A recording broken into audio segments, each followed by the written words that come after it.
Examine your house honestly, without passing judgment. Does it make you feel more at ease? Or is it wearing you out in silence? One pile at a time, one drawer, one shelf. The majority of clutter is not initially clutter.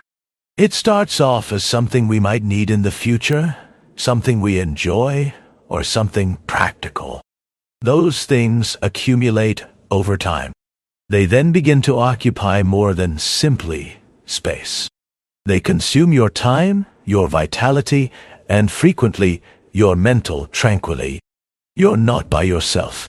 Indeed, current research indicates that persistent clutter in the house raises stress levels, interferes with sleep, and even impairs concentration. The good news is that significant or dramatic change is not necessary. You do not need to clear your complete house in a weekend, but you do need to start. You deserve to feel comfortable in your house, so today we will take that first step together with compassion, bravery, and a little tough love. Now, not later. First, the bathroom, where rejuvenation starts. The first and last location you go every day is your bathroom. It's where you get ready to face the world, and where you go back to relieve the stress of it. It should feel like a little haven, but all too frequently it ends up being the most neglected room in the house. A messy bathroom doesn't attract much notice. It gradually transforms into an uncomfortable, occasionally even dangerous, environment. Are there, let's face it, old toothbrushes in a cup beside the sink with worn-out bristles? Shampoo bottles that are almost empty? Medications that have expired are concealed behind cabinet doors. This is a startling fact. Researchers have discovered that the normal bathroom's high humidity and heat might accelerate the growth of mold and germs more than any other area of the house. This implies that even while the things you store here may look okay, they might not last nearly as long as you believe. Consider whether you would feel at ease cleaning your face or brushing your teeth in a restroom like this belonging to someone else. That is a useful method to reframe your perception of your personal space. Let's get started easily. Set a 10-minute timer. Start with a single shelf or drawer. Anything that is moldy, empty, expired, or just feels bad to the touch should be thrown out. That 5-year-old face cream? Give it up. You're not benefiting from that old razor you haven't used in months. You should be supported by your bathroom. Instead of depleting your energy, it should increase it. You can change how you feel every morning by keeping only the things that are safe, effective, and those you use frequently. Attention is the first step towards care, which is what this area is all about. Give your bathroom a little TLC today. It will take better care of you tomorrow in exchange. Kitchen number 2. Clear minds, clear counters. The majority of us, let's face it, have at least one drawer in the kitchen that we covertly refer to as the rubbish drawer. Occasionally, it becomes a whole cabinet or two. Before we realize it, our kitchen has turned into a museum filled with misplaced devices, duplicate tools, and things we never even remember purchasing. The majority of people are unaware of this. According to studies, the typical household only uses 20% of its kitchen tools 80% of the time. This implies that the remaining 80%, such as the second potato peeler, the avocado slicer, and the small electric chopper you previously used, are merely occupying space. Consider how frequently you reach for the same things. A nice pan, one sharp knife, and your favorite spatula. The actual work is being done by these things. Silent clutter is what the others are. When was the last time I used this, you ask? Try this method if the response is, I can't remember, or maybe once years ago, in which case it's time to move on. Step 1. Open a single cabinet or drawer. Pull everything out in Step 2. Step 4. Reinstall only the objects that pass the test and the countertop that needs some breathing room. Step 3. Pick up each item and ask yourself, Do I use this at least once every 3 months? If not, donate or toss. Only the everyday needs should reside there.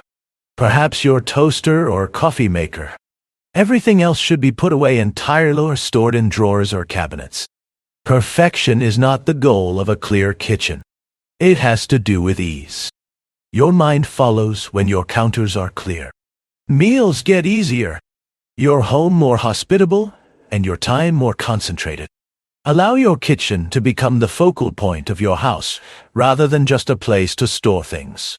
The third is paper clutter. Liberating your desk and your thoughts. Paper is cunning. Paper comes in tiny, harmless doses, one envelope at a time, unlike clothes or kitchenware. However, it grows swiftly. Before long, it creates stacks, then stacks, and finally whole room corners. This is what exacerbates it. Decisions are linked to paper. That unread bill is a reminder that you need to do something. It's that medical letter you have to answer. Even junk mail that hasn't been opened might be mentally taxing. This phenomenon is known as the Zeigarnik effect in psychology. It indicates that, like open tabs in a web browser, our brains continue to spin in the background while holding on to incomplete jobs, even little ones. For this reason, even if you are not reading a pile of paper, the sight of it might be overwhelming. What then do? We make things simpler. 20 categories and a law office caliber file system are not necessary. To begin, you only need 3 piles. First, take action. These are things that need your attention, such as bills to pay and documents to sign. Second, hold on. These are crucial documents, including tax returns, medical records, and court paperwork. 3. Shred or toss. This is where 90% of paper clutter typically ends up. For 15 minutes, set a timer. Don't attempt to handle everything at once. Begin with a single stack. Place each item in one of the 3 categories after touching it once. Avoid overanalyzing. After you have your action pile, pick a little tray or bin to house it in. Nothing urgent is buried that way. Perfection is not the aim. It's a relief. No file folder could ever replace the sense of having a clear desk, knowing where things are, and not having to make dozens of little decisions every day. The wardrobe is number 4. Clothes that convey kindness. Take a time to open your wardrobe and listen, without organizing everything just yet. What would your clothing say to you if it had the ability to speak? It may sound odd, but we all have a relationship with our clothes. Would they remark, "You're ready for today"? Or whisper, "You used to be thinner," or "You should dress like you used to"? While some things disgrace us, others inspire us. The 10-year-old jeans that no longer fit. That pricey blouse that you never liked. The formal attire from a long-ago job you retired from. The person you are is no longer served by these pieces. In actuality, they frequently hinder you. Feeling evaluated after opening your wardrobe has a psychological cost. That pressure steadily increases, and it gets heavier the longer it remains. This makes it more than just a space issue. It has to do with self-respect. Try this workout, which is firm but mild. Turn all of the hangers in your closet backwards for the next week. Replace items as usual after wearing them. Anything that is still hanging backward after 6 months is giving you the truth. It has no place in your life anymore. Give up clothing that speaks negatively. Give up your ideal clothing for a non-existent version of yourself. Unfitting clothing is not a source of inspiration. They serve as reminders of suffering, remorse, or contrast. You're worthy of better. Here's a surprise. Wearing clothes that fit and feel nice actually enhances decision-making and reduces anxiety, according to a recent study. There's more to your clothing than just fabric. Every day, this type of energy comes into contact with your body. What if everything in your closet was clothing you might wear tomorrow? Clothes that fulfilled your sense of self? Not the person you once were. You are who you are now, not who you should be. That's the objective. A nicer wardrobe, not a smaller one. 5. Sentimental jumble. Nothing is special if everything is. Imagine a shoebox put away at the back of a closet, carefully taped. It may contain a baby shoe from decades ago, handwritten letters from a loved one, or birthday cards from your kids. You get a lump in your throat just by opening the lid. Now imagine a pile of boxes. You've never organized old photos. Dusty mementos from journeys you hardly recall. Toys from childhood, from a parent who is now a parent. You can no longer even tell what's in half the containers because there's so much of stuff. This is how clutter differs from memories. Some of the most difficult things to part with are sentimental belongings. And that's due to the fact that they have feelings in addition to functions. However, such feelings start to lose their significance when they are tucked away in corners and stacks. Love turns into a burden. Memory gets jumbled. This is a strong concept. Give yourself a memory box. Only one. As a vessel of honor, not as a form of punishment. Every item that enters that box ought to merit its position. With tail, not with guilt. Consider whether I would know what to say if I were to explain to a grandchild the significance of this object. If not, perhaps the object has already fulfilled its function. Perhaps it's time to snap a picture, smile, and post it. This is a fact that may surprise you. People process memories more easily and experience less emotional strain when they rummage through old objects and share their tales aloud, even if only to themselves. The memory takes shape when it is spoken. It just gets dust when you put it in a box. Love is not something you're discarding. You are selecting what is most important. Because nothing is noticeable if everything is saved. And the things that are really valuable should be highlighted. Hold each item then. Recall, then make a decision. Honor it, show it off, or let it go. Don't bury it in clutter though. You deserve better for yourself and your memories. 6. Digital and outdoor clutter. Just one piece, two universes. Go outside your front door. Take a leisurely stroll around your balcony, yard, or porch. Observe what? A broken chair that is no longer in use, cracked flower pots, or an old watering can. A neglected project resting against the fence, perhaps. Now go back inside and either sit down at your computer or pick up your phone. Hundreds of emails remain unread. You never opened dozens of apps. Files strewn all across your desktop. Subscriptions that you don't recall signing up for are being charged to your account. Despite their apparent differences, these two environments, the digital and the physical, have remarkably similar effects on the brain. Environmental psychology research indicates that the brain interprets outdoor clutter as a warning indicator. Even if you're not aware of it, it makes you uneasy. Digital overload has a similar effect. All day long, those packed inboxes and buzzing phones cause microstress. The simple fact is as follows. Your phone and your front yard are both gateways to pressure or tranquility. Today, do something tiny. Go outside and enjoy your place as though it were your garden rather than your guilt. Let go of anything that is corroded, broken, or forgotten. Keep what makes you feel beautiful and at ease. Take 15 minutes to go through your gadget inside. Apps you haven't used in 6 months should be deleted. Save previous emails in an archive. Terminate one subscription that isn't needed. Everything doesn't have to be deleted. Just take back enough to feel in charge once more. Relocating your phone charging station from the bedroom is a helpful recommendation. According to research, this minor habit lowers anxiety and enhances sleep, particularly in older persons. Peace is not something that just happens. It is purposefully constructed. Consider whether the icon on your phone or the chair on your porch adds clutter or clarity.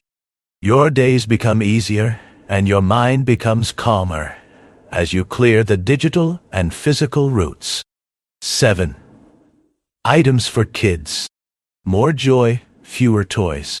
I went to see a friend a few years ago who had converted her extra bedroom into a play area for her grandchildren. The space was bursting at the seams.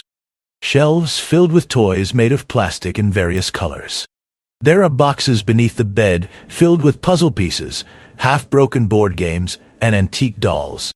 You could touch, squeeze, or stack dozens of items. However, the 3 items, a faded stuffed bear, a wooden train, and a cozy blanket they used as a cape or a fort, were the first things the grandchildren went to when they arrived. Other than that, nothing changed. I went to see another family the same week. This time, there was only a tiny living room nook, with a single open shelf instead of a separate playroom, a few blocks, a basket of books, and 1 or 2 toy animals. However, the young boy who resided there played peacefully and imaginatively for hours on end. Simple, happy play was all that was present. No tantrum over decisions, no mess at the end of the day. And I came to a significant realization that now seems much more genuine. More toys are not necessary for kids. They require less diversions. They require room to dream. They require space to breathe. As adults, grandparents in particular, we have a tendency to keep toys long after their useful lives are over. We can recall who gave them when we purchased them, and the small hands that previously held them. However, retaining them all does not constitute memory preservation. They are becoming quiet burdens as a result. Toys should not be kept in dusty containers for years. They should be played with. Many of us discover this fact too late. Play areas that are disorganized result in disorganized minds. Children who are overstimulated and overwhelmed by too many options are more inclined to dismiss everything completely. Longer attention spans, greater creativity, and deeper play are all correlated with fewer toys. What can we do then? Enter the area where your grandchildren play first. See the world as though you were 4 years old. What's inviting? What's flawed? What has been overlooked? Next, follow these 3 mild rules. First, express gratitude and let it go if it is broken or missing parts. Second, give it to someone who will appreciate it if it hasn't been touched in 2 months. 3, adhere to the 1 in, 1 out principle. Every new toy that is introduced has to be replaced. Additionally, if you're holding on to a toy for nostalgic reasons, consider whether it's for me or them. Consider putting it in your memory box rather than the play area, if it's for you. Even a brief note regarding its history can be written. In this manner, the memory is respected without causing mayhem. Being cold is not the goal of decluttering children's belongings. It's about showing concern. You're safeguarding their concentration. You're creating an atmosphere that naturally fosters happiness. Because, in the end, having fewer toys frequently results in better play and more significant time spent with the people you care about. Storage room and a garage. Removing the burden we abandon. The basement, the attic, and the garage. These locations carry more of our lives than we may realize, even when we do not visit them frequently. We have boxes behind those doors that we sealed years ago. Discolored holiday decorations, broken furniture, outdated tools, and boxes of cords and cables that no longer fit anything. Items that we made a self-promise to sort out eventually. Here's the harsh reality, though. Later, what we put off now becomes a burden for someone else. Many elderly people are unaware that what may seem like a few items in the garage may be a confusing and emotional maze to their children or loved ones. According to a recent poll, adult children said that one of the most emotionally taxing things they had ever had to do was clean out their parents' homes after they passed away. They didn't know what to preserve, what to throw away, or how to keep your memories apart from the mess. Not because they were unappreciative. Even though you might not realize it, your legacy includes those shelves full of someday stuff. Additionally, it is up to you to choose the legacy you wish to leave. Eliminating everything is not the goal here. It involves making deliberate decisions. Although you can begin with a single shelf, a corner, or an unlabeled box, you can then pick something up and ask yourself if it still works. Am I still using it? Would I feel embarrassed or proud to share this? Would anyone know what this is and why I kept it if I were to leave tomorrow? Keep this in mind if you're holding on to anything only because it cost a lot of money. The funds have already been used. The value is not restored by keeping it. It isn't helping anyone, not even you, if it's broken, neglected, or covered in dust. This is something that not many people think about. Decluttering is not the only reason to clear up your storage. It's a loving gesture. It tells your future self, your family, or even your kids, I've reconciled with my belongings. You won't have to because I've already taken care of it. It can even be transformed into a significant rite. Ask a family member to assist. Tell the tale of a yellowed cookbook or an old toolbox. Allow that moment to become a bond, not misunderstanding. A garage full of half-forgotten objects is not the finest legacy, even if everyone wants to leave something behind. Clarity, thoughtfulness, and purpose abound in this house. The most considerate thing you could ever do for a loved one, and maybe even for yourself, is to let go of the weight in your garage. Daily maintenance is number 9. The soft routine that transforms everything. You've put in a lot of actual effort by now.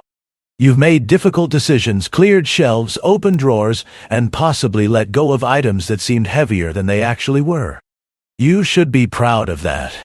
However, there is a silent reality that many people are unaware of.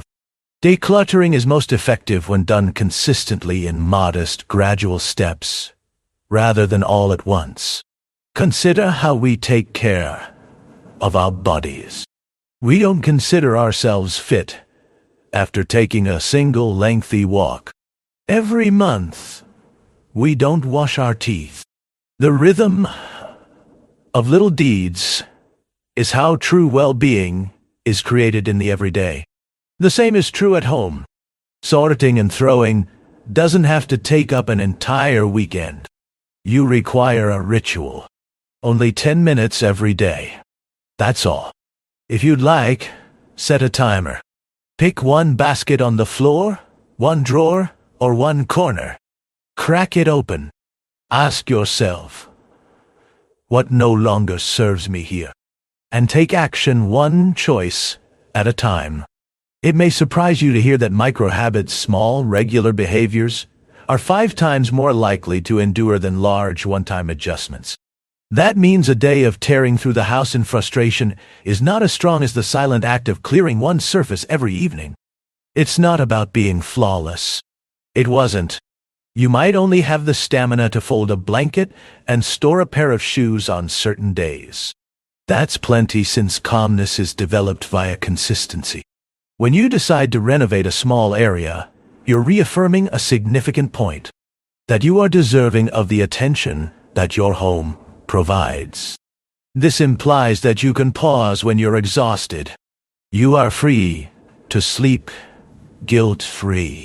Pressure isn't the point of maintenance. It has to do with peace. This is one of the biggest changes you can make. Decluttering should be viewed as a kindness rather than a project. Like watering a plant, pouring a hot cup of tea, or making the bed, not for the attention of others, but for your own enjoyment. This soft care rhythm forms the peaceful backdrop for your days.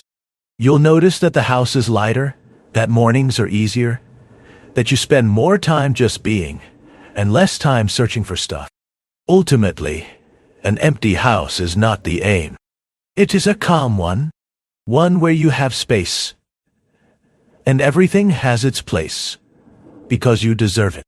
Not today, not after a thorough cleaning, and not tomorrow.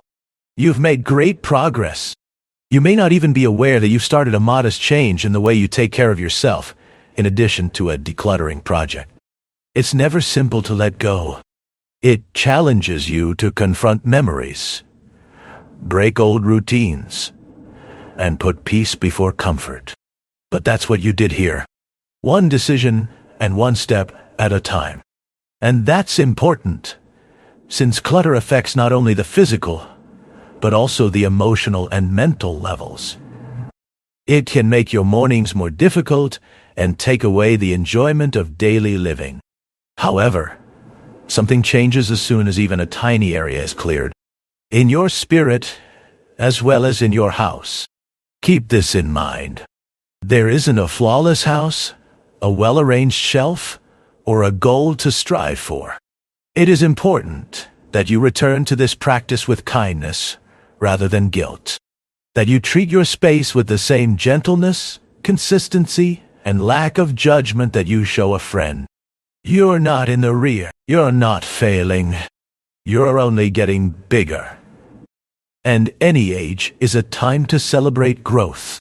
Clearing out drawers, letting go of things, and forming new habits are all silent acts of self-respect. Thus, pause, inhale, and survey your surroundings. You are free to make it lighter, because this is your time, space, and season. You are entitled to a peaceful house. A life that seems like yours is something you deserve. And it starts right where you are, which is a lovely fact.